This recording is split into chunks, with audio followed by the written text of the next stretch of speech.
할렐루야. 오늘도 우리 주님의 은혜와 사랑이 여러분과 함께 하시기를 예수님의 이름으로 축복합니다. 오늘은 숨겨진 영웅 시리즈 97번째 시간 율리오 백부장에 대해서 이야기하려고 합니다. 율리오라고 하는 것은 율리우스를 말하는 겁니다. 율리우스를 우리나라 말로 번역할 때 율리오 이렇게 이제 번역을 한 것이지요. 로마 역사 가운데서 가장 위대한 왕이 누구냐? 그러면 카이사르입니다. 카이사르. 우리나라 세종대왕 같은 위치를 차지하고 있는데 그 카이사르의 본명이 가이우스 율리우스 카이사르입니다. 그래서 그의 이름을 빌려서 많은 사람들이 이름을 만들었고 또 도시도 위대한 왕들의 이름을 따서 세웠습니다. 왕이 되면 누구나 하고 싶은 것이 자기 이름으로 된 도시를 만드는 것이었습니다. 왕이니까 다 하고 싶었겠지요. 그런데 어떻게 보면 그 도시를 세운다는 것은 그쪽 지역에 사는 사람들의 호응이 있어야 되는 거기 때문에 뭐 여기는 내 이름을 따서 뭐라고 해 이렇게 한다고 해서 다 오케이 하고 뭐 이런 것은 아니었습니다. 그의 이름에 걸맞는 호응이 있어야 되는 거죠. 우리나라의 위대한 왕을 기리듯이 거기는 카이사르 제1대 이제 본인은 황제라는 표현을 쓰지 않았습니다만 그 밑에서 황제라고 이렇게 인정해주고 공화정이었는데 그 카이사르를 기점으로 해가지고 왕정으로 이렇게 바뀌게 됩니다. 더불어 사람들이 막 알아서 그는 신이야. 그래서 신격이라고 하는데 격을 신의 위치까지 높여버린 거예요. 사람들이 살아있는 신 이렇게 카이사르 이렇게 불리게 됐던 것이죠. 그의 이름이 얼마나 이제 유명했고 로마가 제패하던 시대에 그 근간이 되는 근원이 되는 사람이었기 때문에 그의 이름을 딴 도시들이 굉장히 많습니다. 바울이 위기에 처했을 때 지금 바울이 가이사랴에 머물고 있거든요. 지금 오늘 본문이 되는 거기에서 이제 출발을 하게 되는데 그 가이사랴라고 하는 그 지역도 카이사르의 이름을 딴 도시예요. 그리고 그 이름이 들어가면 그 이름에 걸맞는 대우를 해줍니다. 그러니까 그 도시는 로마와 가이사랴를 잇는 항구가 있던 그런 도시예요. 그리고 로마 군인들이 제일 먼저 오게 되면 그 항구를 통해서 그 항구에서 내리자마자 로마인 주둔지가 있습니다. 성지순례 하면서 가봤더니 그 요즘으로 치면 미군 부대 같은 그런 개념인 거죠. 얼마나 뭐 잘해놨는지 모릅니다. 돌을 어떻게 이렇게 다 깎아가지고 그렇게 했는지 정말 멋지고 잘 만들었습니다. 또 거기에서 군인들이 나가기도 하고 또 기지가 되기 위해서 보호 장벽도 돌로 다 깎아서 이렇게 만들어 놨습니다. 적들이 온다고 하더라도 해안을 통해서 오는 것도 쉽지 않고 육로를 통해서 오는 것도 쉽지 않고 그래서 3차 전도여행을 마치고 이제 바울이 성전에 갔다가 거기서 시비가 붙어가지고 이제 법정에 끌려가게 되지 않습니까? 법정에 끌려가서 때리려고 하는데 묶어라. 그러고서 이제 묶어놓고서 때리려고 하는데 야, 나 로마인인데 나 무슨 재판도 없이 그냥 막 잡고 때리냐? 이렇게 이제 한마디 했더니 그 천부장이 그 얘기를 듣고 기겁을 합니다. 로마인의 그 어떤 사회적 지위는 이방인들로서는 감히 생각도 하지 못할 만큼 엄청난 것이었거든요. 로마인이라는 얘기를 듣고 허겁지겁 달려고 온 거죠. 네가 로마인이냐? 로마인이다. 나는 돈 많이 주고 시민권 샀는데 나는 태어나면서던데 그러니까 이거는 뭐 건드려서는 안 될 사람 건드린 거예요. 그러니까 정확한 죄가 아니면 포박하는 것도 불법입니다. 로마에는. 근데 묶어서 지금 때리려고 했다는 것은 자기의 이력에 지금 치명적인 손상이 생길 그런 일인 거죠. 그래서 이 사람을 이제 그러면 재판을 위해서 잠깐 가두어 두고 있었는데 그 바울의 조카라는 사람이 와가지고 그런 얘기를 합니다. 바울을 내일 잠깐 면회한다고 사람들이 와서 어디로 보내달라고 하면 보내면 안 됩니다. 왜 안 되냐? 그를 죽이기로 하나님 앞에 맹세하고 그를 죽이기 전에는 먹지도 마시지도 않겠다고 하는 사람들이 있기 때문에 거기 보내면 안 됩니다. 그러니까 이 사람 입장에서는 지금 이 사람을 묶은 것만 해도 지금 어떤 책임 추궁을 받을 판인데 이 사람이 죽으면 어떻게 되겠어요? 그러니까 그 밤에 막 군대를 소집합니다. 밤에 소집을 해가지고 호위 군사들을 장뜩 세워가지고 압송한 곳이 가이사랴예요. 주둔지로 보내버린 겁니다. 그러니까 주둔지로 왔으니 뭐 외부인으로서는 전혀 범접이 불가능한 곳이거든요. 그곳에서 2년 이상을 그곳에서 머물게 됩니다. 어떤 것도 안 하는 거예요. 이 사람을 풀어놓자니 자기가 위험해지겠고, 그리고 묶어놓고 있자니 명분이 없고, 이 참 여러 가지로 이제 힘든 그런 상황이 되지요. 그런 상황 가운데서 이제 뭐 2차 저차 해가지고 로마로 가게 되는데, 그 로마로 가게 되는 그 과정 가운데 하나님께서 여러 사람들을 만나게 하시고 또 구원하게 하시고, 그 중에서 오늘 나오는 이 율리오라는 사람을 통해서 하나님께서 또 다른 섭리를 예비하고 계셨어요. 그 부분이 많이 감춰져 있고, 우리가 백부장 그러면 제일 먼저 떠오르는 게 뭐 고넬료, 또 그 하인 고쳐달라고 달려왔던 백부장도 있고, 그런데 이 율리오라는 백부장에 대해서는 별로 다루지를 못하는 것이 이제 사실이고, 그래서 오늘 숨겨진 영웅으로 이 사람을 한번 택해봤습니다. 사도행전 27장 1절을 같이 한번 읽어보겠습니다. 시작. 우리가 배를 타고 이달리아에 가기로 작정되매 바울과 다른 죄수 몇 사람을 아구스도대 백부장 율리오란 사람에게 맡기니. 자, 오늘 이 사람의 주변을, 또 바울이 이 사람을 만나기까지의 어떤 짧은 과정을 이야기하면서 우리가 좀 교훈을 받고자 하는데, 이달리아라고 하는 것은 이탈리아를 말하는 거예요. 이탈리아. 우리가 번역할 때 이탈리아 그랬으면 참 좋았을 텐데 이달리아 이렇게 번역을 했습니다만은 이탈리아라는 것을 기억을 해둬야 되고요. 군대가 나오는데 이달리아대 백부장이라는 사람이 나오고, 오늘 아구스도대의 백부장이라는 사람이 나와요.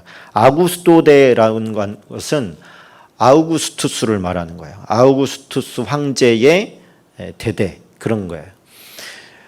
시오노 나나미가 로마인 이야기를 뭐 굉장히 많이 쓰지 않았습니까? 그 책을 읽으면서 제가 성경과 연관된 것도 많이 등장합니다. 이 사람은 크리스천은 아니에요. 근데 성경에 있다 보니까 이게 그 얘기였구나, 이제 저 혼자 이렇게 연결을 지어 보는 것이죠. 그러니까 백부장이라는 것은 임명제가 아니에요.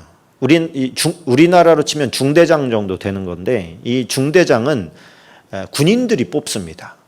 군인들이, 이 사람이 왜 그러냐면 중대별로 움직이는데, 뭐 큰 전쟁에는 다 뭉쳐서 가긴 하지만 대부분 중대별로 움직이는데 중대장을 잘못 뽑으면 다 죽을 수도 있는 거예요.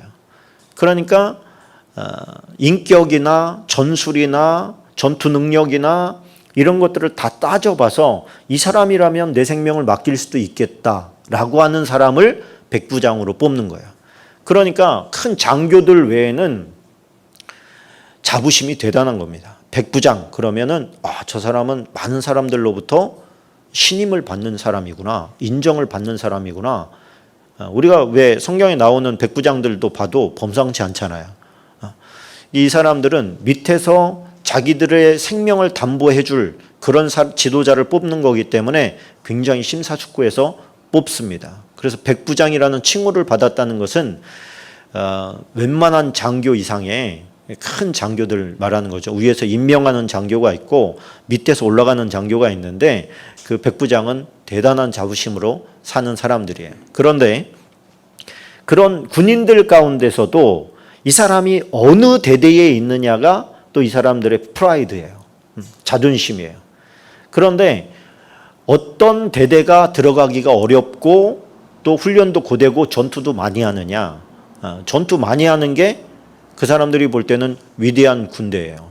정복도 많이 하기 때문에. 그리고 이탈리아 군대라고 하는 것은 로마를 대표하는 군대이기 때문에 여기에 소속되어 있다는 것은 굉장한 자부심입니다.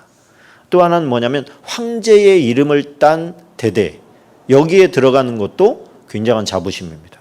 이 사람들은 괜히 어깨가 으쓱으쓱 하는 거예요. 우리나라 뭐 특전사라든지 뭐 해병대라든지 UDT라든지 이런 데 가면은 군인들 사이에서는 인정을 받잖아요. 훈련 참 빡세고 힘든 곳에 갔네. 뭐 이렇게 군인들 사이에서는 다 인정이 되죠. 오늘 이 사람 백부장은 아우구스투스의 대대이기 때문에 자부심이 대단했을 겁니다. 이 사람들은 그냥 그 이름만 가지고도 웬만한 데선 다 패스되는 거예요. 근데 이 사람이 바울과 같이 가기로, 바울을 호위해서 로마로 지금 상소하는데 이끌어가는 담당자가 됐습니다. 근데 바울만 있었던 것 같지는 않습니다. 로마로 가려고 하는 사람들은 대부분 군함이 그 당시에는 별로 없었기 때문에 대부분 무역선을 이용합니다. 무역선을 타고 가는데 무역선은 직항으로 가는 게 없어요. 다 항구마다 들려서 이쪽에서 산 거 이쪽에서 팔고 또 이쪽에서 있는 것도 사다가 또 가고 어떤 거는 로마까지 가지고 가야 될 것도 있고 거기에 우편도 있고 뭐 별게 다 들어가 있는 거예요. 그러니까 이 무역선 하나 가지고 있다는 것은 엄청난 부를 상징하는 겁니다. 그 무역선에다가 가다가 또 이 배가 여기서 오래 정착한다. 그러면 또 그 항에 들어와 있는 다른 배를 타고 또 이렇게 이동도 합니다. 오늘 바울도 그런 루트를 겪거든요. 그런 상황 가운데서 이 율리오가 하나님을 경험해 나가기 시작합니다. 처음에는 우리가 이제 바울이 왜 로마까지 가게 됐는가 이거에 대해서 우리가 조금 얘기를 해야 되는데 그 천부장이 가이사랴에다 데려다 놓지 않습니까? 그때에 로마에서 파송한 유대 총독이 벨릭스라는 사람이었어요. 벨릭스. 이 벨릭스라고 하는 사람은 로마 역사를 아주 많이 책을 저술한 사람 중에 타키투스라는 사람이 있는데 이 타키투스에 의하면 이 사람은 노예였답니다. 노예였다가 그 당시에는 외국에서 전쟁에서 지어서 로마에 불복해서 두 번째 불복했을 때는 다 노예로 삼아버립니다. 첫 번째 전쟁에서 이겼을 때는 너희들이 세금만 잘 내고 로마에 협조적이면 너네들 모든 자치권을 인정해준다. 이렇게 하지만 그 사람들이 그 신의를 배신하고 로마를 한 번 더 등을 지면 다시 로마 군인들이 와서 전부 다 죽이거나 아니면 노예로 잡아갑니다. 그래서 유대는 지금 첫 번째 항복한 상황인 거예요. 그런데 열심당원들이 있었잖아요. 그때 열심당원들은 로마로부터 벗어나야 된다 이렇게 생각을 하고 있었는데 로마의 입장에서는 이스라엘의 입장에서는 한 번 더 로마에 척을 지게 되면 거기에 맞대응할 수 있는 힘이 없는 이상 전멸당하거나 다 죽거나 학살당하거나 아니면 노예로 끌려가게 됩니다. 그게 AD 70년에 생겼던 일이에요. 그런데 예수님께서 로마 사람을 정죄하지 않잖아요. 로마인들까지 다 포함하지 않습니까? 그랬을 때 사람들이 저 사람 말을 듣게 돼서 나중에 로마에 항거하게 되면 로마 군인들이 다 와서 우리를 다 죽일 거다. 이렇게 말하는 장면이 나오는데 그게 이제 그런 맥락에서 나온 거예요. 그러니까 오늘 나오는 이 벨릭스라고 하는 사람은 그렇게 끌려갔던 사람인 것 같습니다. 근데 로마 황제 주변에서 이제 노예로 있다가 황제의 눈에 들은 거예요. 그래서 이 사람이 범상치 않네. 그러고서 그를 살려주고 해방시켜주고 직책까지 올라가게 됩니다. 그 직책까지 올라가게 된 이제 그런 과정 가운데서 많은 이제 좋지 않은 뭐 그런 일들도 한 걸로 이렇게 나오는데 어쨌든 그렇게 돼서 유대까지 와서 유대 총독이 된 거예요. 그런데 바울이 왔을 때 이 사람은 일단은 로마 시민이니까 보호를 해야 됩니다. 보호를 하고 있으면서 이 사람이 무슨 죄를 졌나 하고 물어보니까 그게 무슨 살인죄를 졌던가 도둑질을 했던가 이런 게 아니고 예수가 살아났다 이거인 거예요. 예수가 살아났다. 그러니까 이게 법적으로는 이 종교적인 문제잖아요. 이 사람은 신앙도 없는데 그가 살아났든지 죽었든지 이게 무슨 상관이야. 그런데 유대 지도자들은 종교 지도자들이지요. 이 사람은 아주 심각한 이단이다. 이 사람을 죽여줘야 된다. 당신 이 사람 안 죽이면 우리가 협조할 수 없다. 막 이렇게 나오니까 펠릭스 입장에서는 얼마나 부담입니까? 그래서 그런데 바울은 뭐예요? 로마 시민이에요. 그 로마 시민을 어떻게 내줍니까? 그랬다간 뭐 당장 끝나게 되는 정치적으로 아주 미묘한 상황에 처하게 된 거예요. 그리고 보니까 바울에게 손님들이 막 찾아오는데 뭐 변변찮은 손님도 있지만 대단한 손님들도 와요. 그러니까 그 당시에는 뇌물이 성행했단 말입니다. 그리고 그 총독에게 좀 듬뿍 뇌물을 주면 그냥 이렇게 풀어주는 경우도 있어요. 그러니까 성경에 보니까 뇌물을 받을까 해서 바울을 풀어주지 않았다. 이렇게 이제 기록을 하고 있습니다. 그 타키투스는 이게 직분은 총독인데 정신은 노예 근성에서 벗어나지 못한 자였다. 이런 이제 평가를 내리고 있습니다. 그러면서 2년 임기를 마치고 다른 곳으로 가면서 바울을 그 다음 총독인 벨릭스에게 위임을 한 거예요. 얘 로마 시민이 한 명 있는데 아주 골치 아프다. 내가 처리를 못하고 가니까 당신이 하시오. 그래서 이제 얘기를 대충 들어보니까 뭐 별것도 아니에요. 이거 왜 로마 시민을 이렇게 붙잡고 있냐? 그러면서 이제 가이사랴에서 예루살렘까지 이제 부임을 했으니까 한번 순방을 갑니다. 예루살렘에 가서 보니까 새로운 총독이 왔다는 이야기를 듣고 또 종교 지도자들이 막 온 거예요. 와가지고 당신 그 가이사랴에 바울이라는 사람이 있는데 이 사람 이거 아주 이단의 괴수라. 이 사람 죽여야 되는데 당신 죽이면 우리가 협조하겠다. 막 이렇게 해주는 거예요. 그러니까 이 새로 부임한 총독 입장에서는 협조를 해주겠다는 게 얼마나 좋은 일입니까? 그러나 로마인을 죽여야 된다는 거에서는 이 사람도 쉬운 문제가 아닌 거예요. 그래서 이 사람이 무슨 죄가 있는지 내가 정확히 아직은 다 파악을 못했다. 그러니 너네가 내려와서 이 사람이 보호받는 가운데서 당신들이 논거를 펴라. 거기서 유무죄를 내가 가리겠다. 이렇게 한 거예요. 근데 내려왔습니다.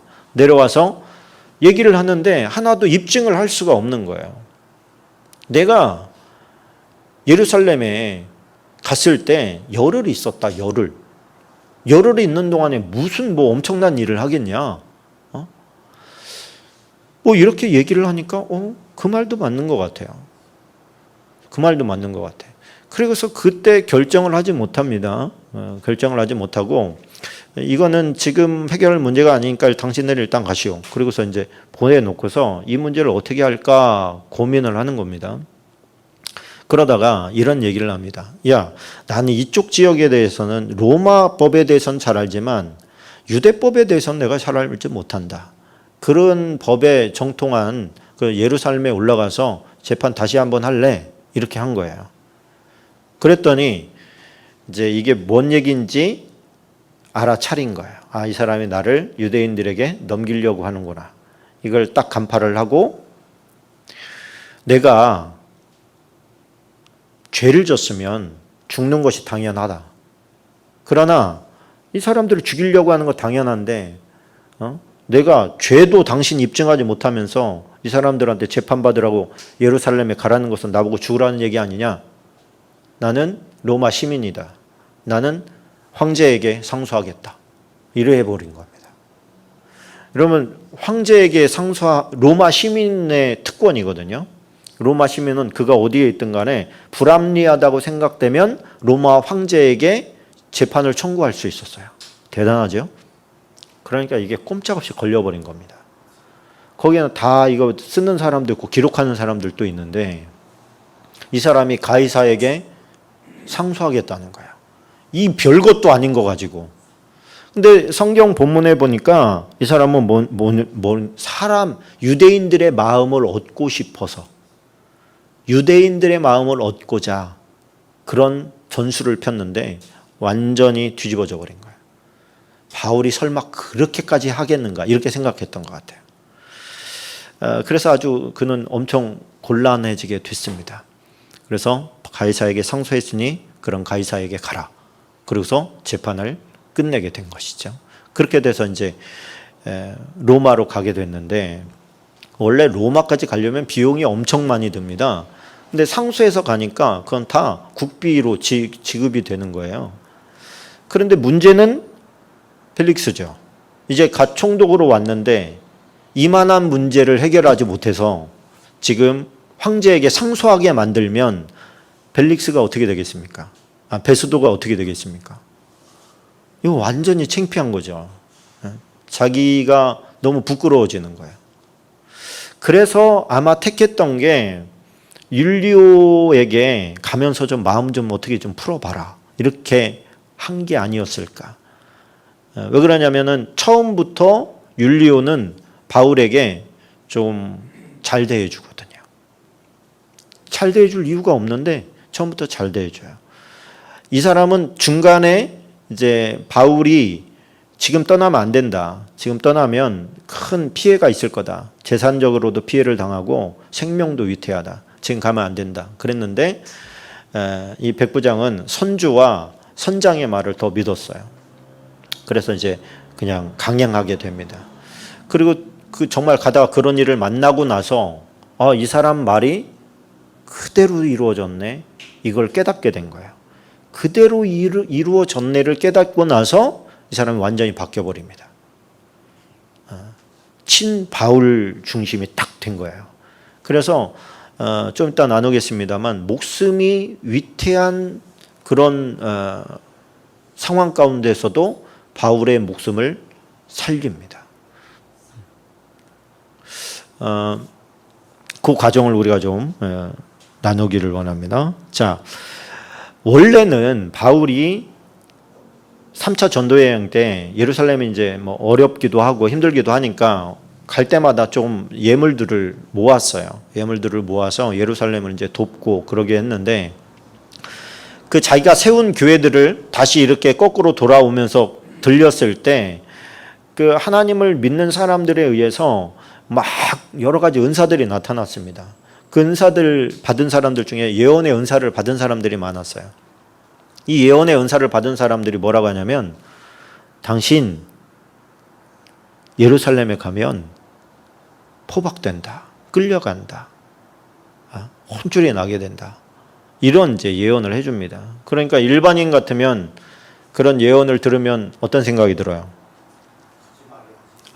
그 하나님께서 미리 알려주셔서 너무 감사하네, 가지 말아야지, 이렇게 생각하는 게 일반적인데, 바울은 그 말을 너 마음 단단히 먹고 가라, 이렇게 해석을 했어요.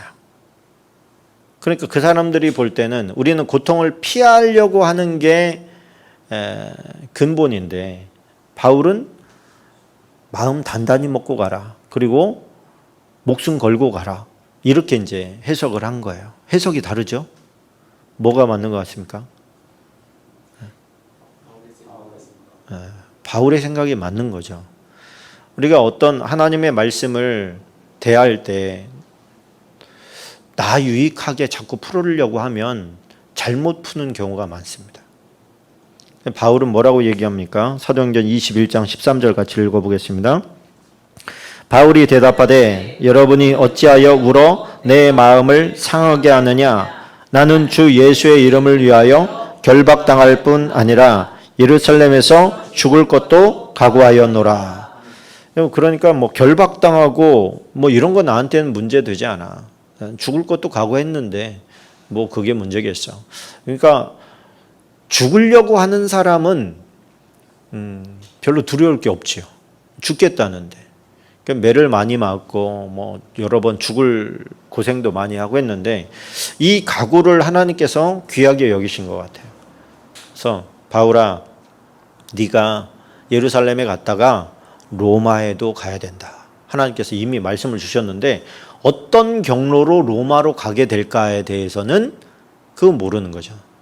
자기가 알아서 갈 줄 알았는데 보니까 로마로 갈 때 아주 공짜로 가기도 하고 주변에서 자기를 보호하는 군사까지 붙여가지고 가게 될 줄은 몰랐던 거죠. 근데 이게 하나님의 섭리라는 거야. 섭리. 그리고 그 배로 가는 과정 가운데 풍랑을 만나고 막 이러지 않습니까? 그런 가운데서 바울은 또 거기에 배에 탔던 사람들, 또 멜리데 섬에 들어가가지고 보블리오라고 하는 그 추장의 아버님이 열병에 걸려서 죽어가는데 안수함으로 살려냅니다. 그럼 뭐 그 지역이 막 또 바울의 말을 복음을 다 청종하고, 그러니까 배에 탔던 사람 반 276명인데 그들이 다 예수님을 믿게 됐어요.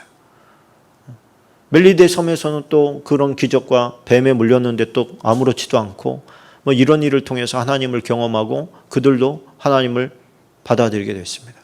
그런데 그 과정 가운데 일어나는 하나님의 역사가 놀랍잖아요. 이 로마로 가는 과정 가운데 이 율리오가 처음에 실수했던 게 뭡니까? 바울은 지금 가면 안 된다. 제가 그 시오너 나나미의 글에서 이런 내용이 나와요. 지중해는 10월이 넘어가면 풍랑이 심해져서 항해할 수 없다. 로마 해상법은 5월 26일에서 9월 14일까지를 항해 안전기간으로 11월 10일부터 3월 10일까지는 해상교통법이 완전 금지되었다. 이런 기록이 나와요. 근데 지금 바울은 10월에 출발을 하거든요. 그러니까 11월 10일부터는 금지되는 거예요. 배를 가지고 나갈 수가 없어요. 왜? 지중해가 막 난리니까. 태풍이나 막 풍랑 때문에 배가 파손하는 경우가 너무 많으니까 아예 해상법으로 나가지 못하게 막아버린 거예요. 근데 지금 10월이잖아요.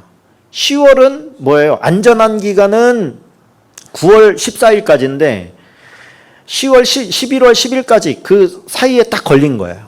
이거는 너네가 가려면 가는데 위험은 감수하고 가라, 이런 기간인 거예요. 근데 그 기간에 딱 출발을 하게 된 겁니다. 바울은 이제 뭔가를 봤던 것 같아요. 환상을 봤든지. 그래서 내가 보니 이번 항해가 하물과 배만 아니라 우리 생명에도 타격과 많은 손해를 끼치리라, 이렇게 선언합니다. 그런데 백부장은 뭐라 그래? 선장과 선주의 말을 바울의 말보다 더 믿더라. 그렇겠지요. 바울은 뭐 배에 대해서 아무것도 모르잖아요. 아무것도 모르는데 하나님과 교통을 하는 사람이에요. 하나님과 교통을 하는 사람이 하는 말에 대한 신뢰를 아직 하지 못하고 있는 거죠. 그게 뭐야? 뭐 그런 게 어딨어? 이렇게 이제 생각을 했던 거예요. 이 사람들은 전문가예요. 베테랑이에요. 선주는 배의 주인이 아닙니까? 이 사람이 자기 손해볼 짓을 왜 하겠어요? 보니까 순풍이 불어. 바람 좋네. 가자. 그러고서 간 거예요. 출발한 거예요. 선장도 이 정도면 너무 좋지요. 그리고 출발했는데 출발해서 가자마자 막 유라굴로라고 하는 엄청난 대풍을 만나게 된 겁니다. 그럼 어떻게 됩니까? 이 배가 무슨 배라 그랬어요? 무역선. 그러니까 뭐가 잔뜩 있겠어요? 화물들이 잔뜩 있는 거죠. 그 비싼 화물들을 어떻게 해요? 다 버려요. 바다에다가 다 버려나가는 거예요. 여러분, 이게 우리가 경험이라는 거 굉장히 중요하죠. 소중하고 유용합니다. 그런데 늘 맞는 게 아니에요. 그래서 우리가 경험을 의지하지 말라는 게 성경에 하나님을 의지하고 했던 거, 내가 이거 했던 건데 다윗이 전쟁할 때 했던 거 또 할 때 그대로 하면 되는데 기도합니다. 하나님 어떻게 할까요? 그랬더니 이번에는 그냥 치지 말고 돌아가라. 이렇게 하나님께서 다른 방법을 주시잖아요. 이게 뭐예요? 이미 해서 경험적으로 알게 되었어도 기도하라는 거예요. 여러분, 우리가 여기에 보면 이제 다수결 아닙니까? 더 많은 사람들이 가도 된다라고 하는 주장을 한 거예요. 그런데 다수결이라는 게 피해를 최소화하기 위해서 만들어진 제도이긴 하지만 다수결도 다 맞는 게 아니에요. 틀릴 수 있다는 거예요. 그래서 하나님은 틀릴 수 없어요. 하나님은 틀릴 수 없어. 그런데 여러분 율리오랑 선주랑 선장에게 하나님께서 말씀하셨으면 얼마나 좋겠어요. 너 이번에 가면 큰일 난다. 가지 마라. 그러면 바울이 이렇게 설득할 필요가 없잖아요. 근데 왜 하나님은 바울을 통해서 말씀하십니까?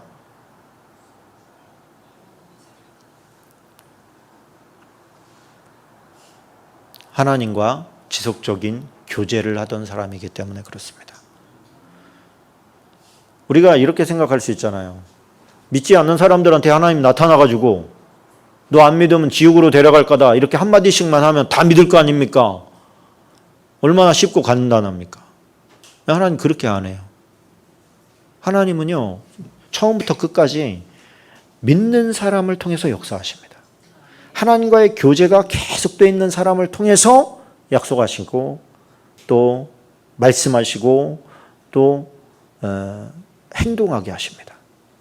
하나님과 교제가 계속해서 있는 사람을 통해서.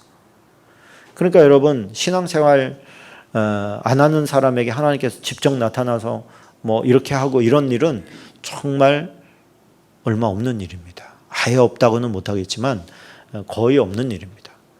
우리가 하나님의 뜻을 알 수 있다는 것, 1차적으로 알 수 있다는 것은 복이죠. 그거를 확 열어놔서 특정한 사람에게만 직접 음성으로 들리던 그 메시지를 모든 사람이 들을 수 있게 놓은 게 그게 성경이에요. 그러니까 우리에게는 얼마나 큰 복입니까? 바울과 같은 인생을 살아야 하나님의 음성을 듣는다. 그럼 얼마나 힘든 일입니까? 그러나 그러기를 또 원하죠.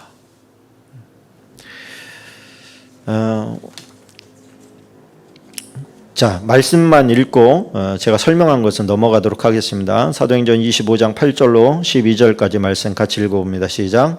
바울이 변명하여 이르되 유대인의 율법이나 성전이나 가이사에게나 내가 도무지 죄를 범하지 아니하였노라 하니 베스도가 유대인의 마음을 얻고자 하여 바울더러 묻되 내가 예루살렘에 올라가서 이 사건에 대하여 내 앞에서 신문을 받으려느냐. 바울이 이르되 내가 가이사의 재판자리 앞에 섰으니 마땅히 거기서 신문을 받을 것이라. 당신도 잘 아시는 바와 같이 내가 유대인들에게 불의를 행한 일이 없나이다. 만일 내가 불의를 행하여 무슨 죽을 죄를 지었으면 죽기를 사양하지 아니할 것이나 만일 이 사람들이 나를 고발하는 것이 다 사실이 아니면 아무도 나를 그들에게 내어줄 수 없나이다. 내가 가이사께 상소하노라 한데 베소도가 배석자들과 상의하고 이르되 내가 가이사에게 상소하였으니 가이사에게 갈 것이라 하니라. 자, 사도행전 27장 9절로 11절입니다. 시작. 여러 날이 걸려 금식하는 절기가 이미 지났으므로 항의하기가 위태한지라. 바울이 그들을 권하여 말하되 여러분이여 내가 보니 이번 항해가 하물과 배만 아니라 우리 생명에도 타격과 많은 손해를 끼치리라 하되 백부장이 선장과 선주의 말을 바울 말보다 더 믿더라. 여러분 이게 이렇게 돼서 그런 일이 진짜로 일어나면 이제 깨달아야 되잖아요. 아, 그 사람 말이 맞네. 그걸 어떻게 알았지? 미래를 내다보네. 그럼 뭐겠어요? 하나님께서 알려주셨다라는 말에 신빙성을 가지려면 그 일이 이루어져야 되지 않습니까? 그 일이 이루어졌을 때는 사람이 바뀌어야 돼요. 변해야 돼요. 그냥 믿어야 되거든요. 그런데 안 믿는 사람들도 있어요. 그럼에도 불구하고 안 믿는 사람들이 있어요. 시드기야 같은 경우가 그런 경우입니다.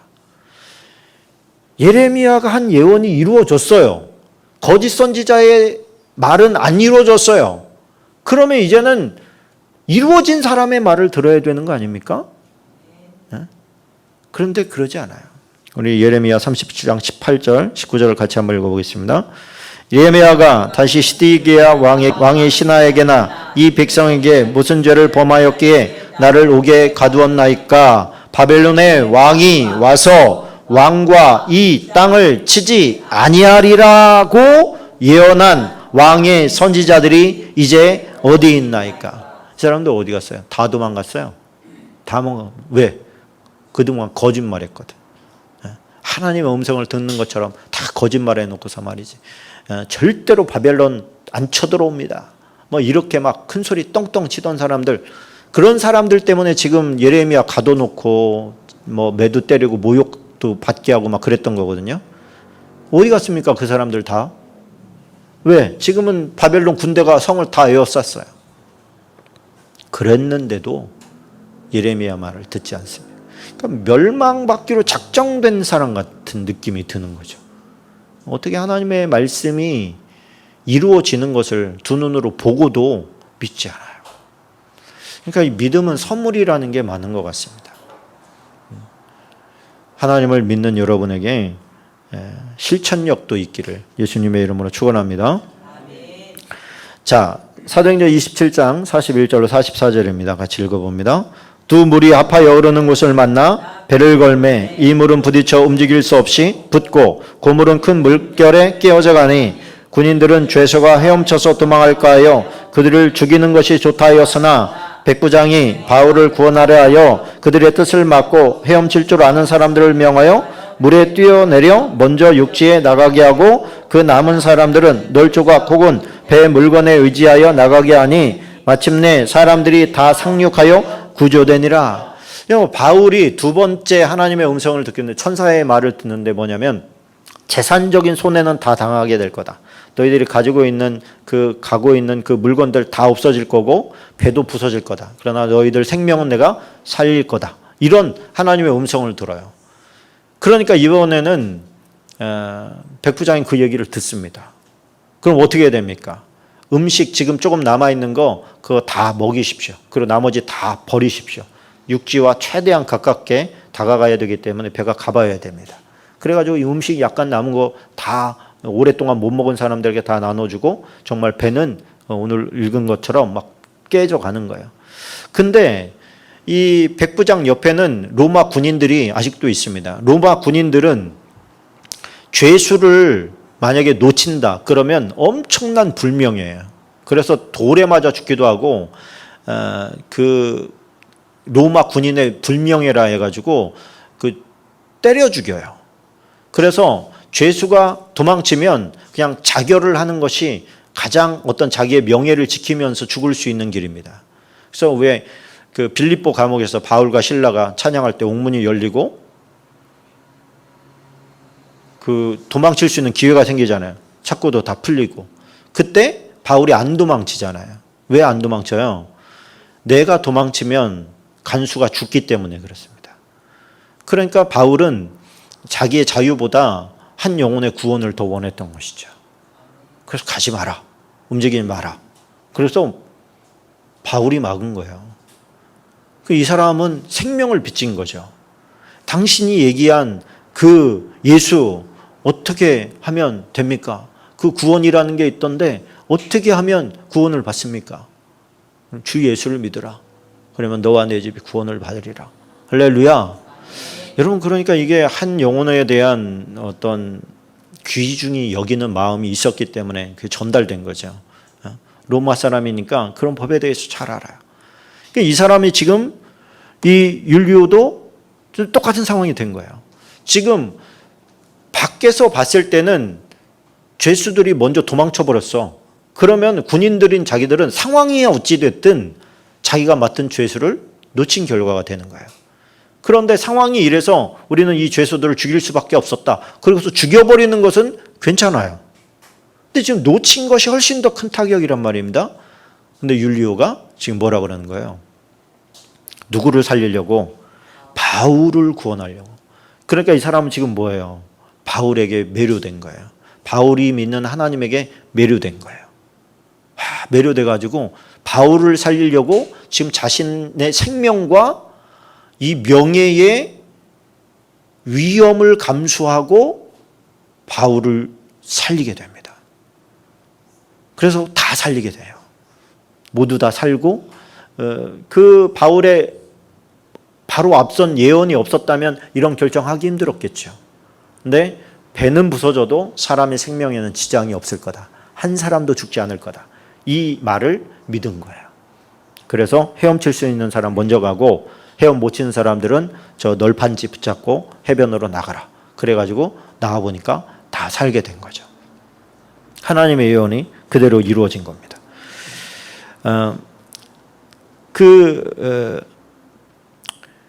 정말 기가 막힌 것은 이제 그 다음에 나오는데, 사도행전 28장 16절 읽어봅니다. 시작.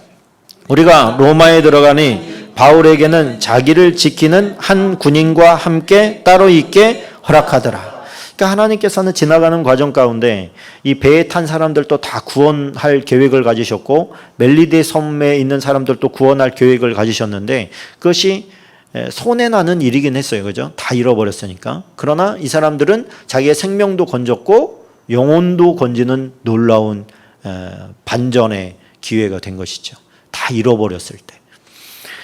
그리고서 우여곡절 끝에 이제 로마에 당도했습니다. 로마에 당도했으면 이 사람은 아직 상소 중이니까 아직은 죄인이 아니라는 게 판결이 안 난 거예요. 그럼 대부분 유치장이 있어야 되는 거죠. 그런데 지금 뭐라고 얘기하는 거예요? 로마에 들어갔어요. 지금 가니 바울에게는 자기를 지키는 한 군인과 함께, 이게 누구겠어요? 율리오죠. 이 군인과 함께 따로 있게 허락하더라. 이 얘기는 뭐냐면 유치장에 있지 않고 따로 사가에 있도록 허락했다는 얘기예요. 그런데 뭐를 담보로 했느냐? 이 군인과 함께 있어야 된다. 그 얘기는 뭐냐면 이 사람이 도망치면 내가 생명을 대신하겠습니다. 이 얘기거든요. 그것을 누가 여기서 할 수 있는 사람이 누구겠어요? 이 군인의 이름은 나오지 않았지만 이 군인은 율리오라고 보는 것입니다. 그렇게 되면 이 사람은 이제 막 로마에 와서 로마의 사역을 시작해야 되는 그 현장 가운데서 아주 든든한 버팀목이 되어줄 수 있는 사람인 거예요. 거기 로마에도 유대인들이 살고 있거든요. 이 다음 문장을 여러분들이 집에서 한번 읽어보시면 유대인들이 이제 와서 도대체 너는 뭐냐? 또 바울이 초대도 합니다. 나는 무죄하고 구약에 예언된 메시아가 왔고 그분이 죽었다가 살아났다는 걸 증거했는데 그것이 유대인들에게 받아들이지 않아서 내가 왕에게 상소했지, 유대인들 저놈들이 나를 핍박했다고 저놈들 멸해달라고 상소한 게 아니다. 이런 이야기를 하는 장면이 나옵니다.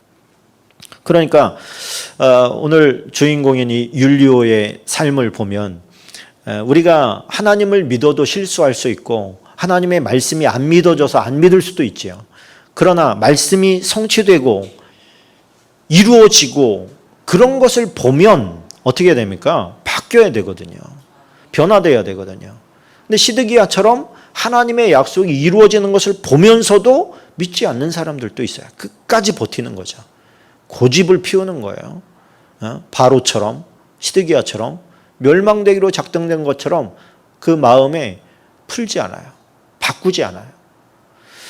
오늘 우리가 율리오를 보면서 사람이 이렇게 성장해 가는 것을 쫙 보게 됩니다. 한 방에 쫙 들어가는 게 아니고 과정이 있구나. 그건 어쩔 수 없는 거구나. 이런 생명의 위태함 앞에, 유라글로 앞에 인생이 아무것도 아니라는 것을, 그 엄청난 자연재해 앞에서 인간이 배를 가졌으면 뭐하고 그 안에 그 많은 보화를 가졌으면 뭐 할 거예요? 다 버려야 될 때가 있는 것이죠. 생명 앞에, 생명만이라도 건지기 위해서. 그런데 그런 과정 가운데서 깨달은 게 뭐예요? 하나님의 살아계심이에요. 말씀의 성취예요. 이걸 깨닫고 나서는 어떻게 됩니까? 변하는 거예요. 여러분, 말씀이 실제라는 것을 알아야 삶이 변하는 줄로 믿습니다. 이 성경에 갇혀있는 말씀이라고 하면 저와 여러분 아무것도 바뀌지 않을 거예요. 근데 이 말씀이 진짜 살아있는 거라고 하는 것을 우리가 경험하게 되면 바뀌어야 됩니다. 그걸 보고도 그 자리면 안 되는 것이죠. 성장해 가야 되는 것이죠. 오늘 율리오가 이런 어떤 변화의 과정 가운데서 우리에게 주는 메시지가 바로 그겁니다. 하나님의 말씀이 실제가 되게 하고 그 실제를 경험했을 때 성장해야 된다. 저는 이 사람이 나중에 이제 훌륭한 크리스천이 됐을 거라고 믿습니다. 바울의 심정, 죽는 것도 괜찮다. 결심했다. 고난을 피해가는 것이 아니라 돌파해 나가겠다고 하는 그 마음을 하나님께서 받으시고 크고 아름답게 썼던 것처럼 우리도 그런 마음의 소유자 되게 도와달라고 이 시간 함께 기도하겠습니다.